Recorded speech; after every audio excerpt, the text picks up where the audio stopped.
guys, hi guys, welcome back to my YouTube channel. My name is Narendra Garu. Today we are studying about the stroke. It is a medical surgical nursing topic, third year. तो सबसे पहले हम बात करेंगे stroke की definition के बारे में. तो डेफिनेशन की हम बात करेंगे तो in this condition blood supply of the brain disturb so necrosis occur in the tissue. तो इसमें क्या होता है, जो ब्रेन की ब्लड सप्लाई होती है उसके रुक जाने की वजह से ब्रेन के टिश्यू में ऑब्स्ट्रक्शन हो जाता है. तो इस कंडीशन को हम बोलते हैं स्ट्रोक. तो it is the irreversible condition है. एक इरिवर्सिबल कंडीशन है, मतलब एक बार अगर स्ट्रोक किसी को आया है उसको रिवर्सिबल नहीं किया जा सकता. देन इसके बाद हम बात करेंगे टाइप्स ऑफ स्ट्रोक. तो there are basically two types of stroke. सबसे पहला हमारा होता है इस्चेमिक स्ट्रोक, दूसरा होता है हेमरेजिक स्ट्रोक. तो सबसे पहले हम बात करेंगे इस्चेमिक स्ट्रोक क्या होता है और ये किस वजह से होता है. तो it occur due to the obstruction of the blood vessels. तो जो इस्चेमिक स्ट्रोक होता है, जो हमारी ब्लड वेसल्स होती हैं, ये जैसे हमारी ब्लड वेसल्स होगी तो इसमें कहीं ऑब्स्ट्रक्शन की वजह से, जैसे जो हमारा स्ट्रोक होगा उसको हम बोलेंगे इस्चेमिक स्ट्रोक. देन सेकंड हम बात करेंगे हेमरेजिक स्ट्रोक. हेमरेजिक स्ट्रोक क्या होता है, 15% लोगों में होता है. तो it is the occur due to the rupture of blood vessels. तो ये होता है जो हमारी ब्लड वेसल्स होती है, जैसे मान लीजिए हमारी ब्लड वेसल्स है, तो इसके रप्चर मतलब ये फट जाना, इस वजह से जो ब्रेन की ब्लड वेसल्स होती हैं उनको रप्चर होने की वजह से जो हमारे ब्रेन में नेक्रोसिस हो जाता है ब्रेन टिश्यू में, तो उसका जिसको होता है हेमरेजिक स्ट्रोक.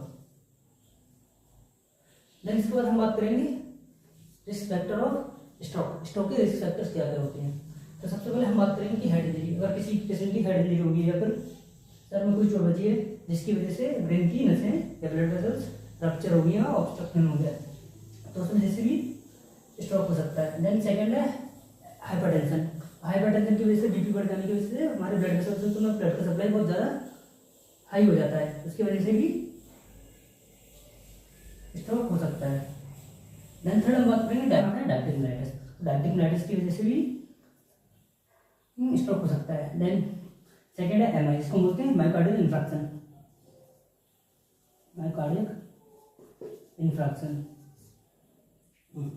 तो ये सारी रिस्क फैक्टर है जिनकी वजह से स्ट्रोक हो सकता है. देन लास्ट है हमारा इन फीमेल्स. जो फीमेल्स होती है ना उनमें भी हो सकता है उसकी वजह से, बिकॉज ऑफ ओसीपी इंक्रीज, यानी कि एलपीएल होता है और डिक्रीज एलडीएल होता है, उसकी वजह से भी हो सकता है. देन इसके बाद हम बात करेंगे असेसमेंट फाइंडिंग की पता कैसे चले कि पेशेंट को स्ट्रोक हुआ है. तो सबसे पहले हमारा आता है right side damage, right side brain damage.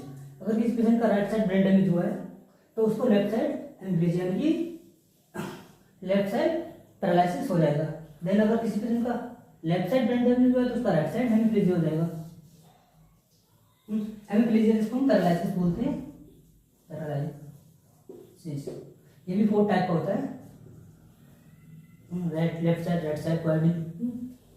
Then second है disturbance in the thinking and judgement.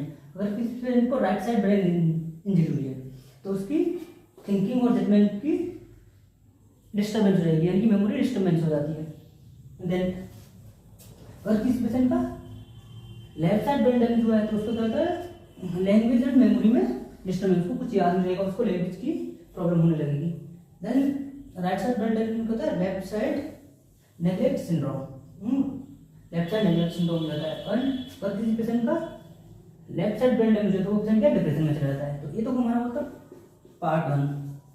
अगर वीडियो अच्छी लगे तो वीडियो को लाइक करें और पार्ट 2 के लिए वीडियो को लाइक करें, चैनल को सब्सक्राइब करें.